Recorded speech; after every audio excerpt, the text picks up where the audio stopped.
Siamo con l'assessore Gabriella Battaglia, le ultime novità in merito al traffico. Ieri c'è stata anche un incontro, una riunione. Il Comune di Agrigento cosa ha predisposto per un Ferragosto sicuro? Allora, quest'anno verrà sempre chiuso il tratto di Viale delle Dune a partire dalle 8 del mattino fino alle 6 del mattino di giorno 15. Verrà data però la possibilità ai motorini, quindi motocicli e ciclomotori, di poter transitare e quindi di poter accedere poi alle spiagge. Naturalmente il divieto non sarà applicato ai mezzi di soccorso, agli autobus di linea e alle persone che risiedono lungo Viale delle Dune e nemmeno a chi eventualmente ha affittato, quindi risiede soltanto nel periodo estivo in Viale delle Dune.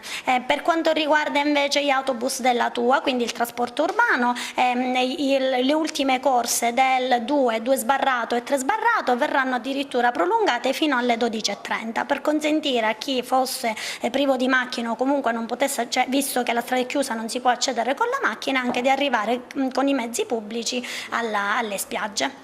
Parliamo invece appunto delle spiagge, cosa è previsto, cosa è consentito e cosa è vietato?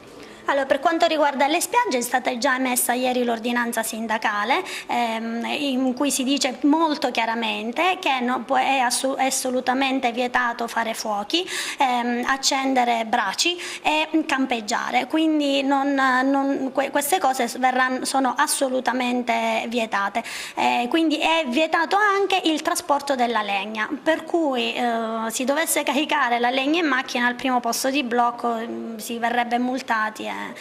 Questo naturalmente per far sì che le spiagge non rimangano indenni da eventuali danni. Un'operazione di sicurezza, chiaramente vi aspettate tanti ragazzi, tanta gente che arriverà nelle spiagge salleonine, ma sicuramente fatta anche in collaborazione con le altre forze dell'ordine. Sì, abbiamo avuto proprio una riunione in questura l'altro giorno perché ci sarà assoluta collaborazione tra tutte le forze di polizia proprio per far sì che il Ferragosto sia garantito, sia sicuro e che non ci siano atti di nessun tipo che possano, diciamo così, deviare dal normale corso la festa del Ferragosto.